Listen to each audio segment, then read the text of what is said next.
In the complex landscape of Asian politics, there are leaders whose time has come to an end. Let's dive into the weaknesses of a few of these figures, examining their political, social, and economic failures, and why they must step aside for the greater good of their nations. Take, for instance, the leadership in Myanmar. The military junta has ruled with an iron fist, disregarding the will of the people. Their political weakness is glaringly evident in their inability to maintain stability or garner international support.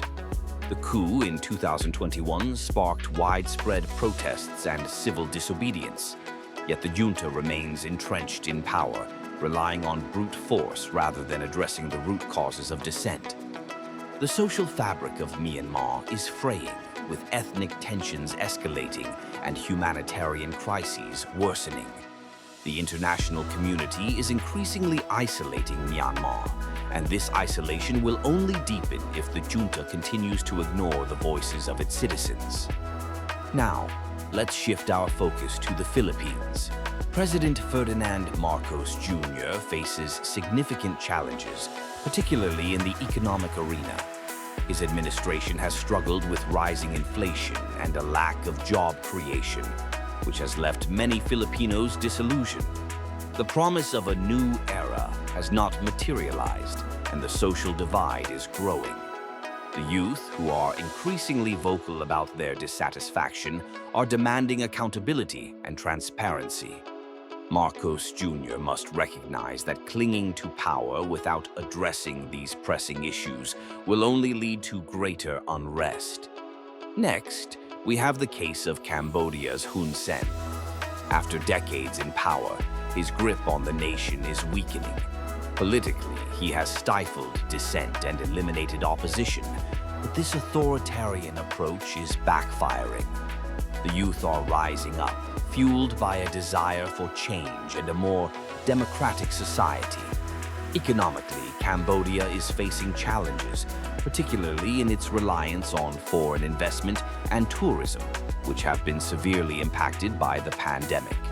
The lack of diversification in the economy is a significant weakness that could lead to instability if not addressed. Let's not forget about the leadership in Afghanistan.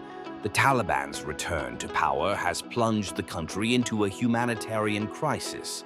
Their political legitimacy is non-existent, as they have failed to gain recognition from the international community. Socially, they are imposing draconian measures that violate basic human rights, particularly for women and girls. The economic situation is dire, with a collapsing economy and widespread poverty. The Taliban's refusal to adapt and engage with the global community only exacerbates their weaknesses. In each of these cases, the leaders are out of touch with the needs and aspirations of their people. Their political strategies are outdated, their social policies are regressive, and their economic plans lack vision. The call for change is loud and clear.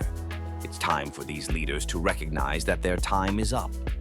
The future belongs to those who can adapt, innovate, and truly serve their nations. The world is watching, and the people are ready for a new chapter.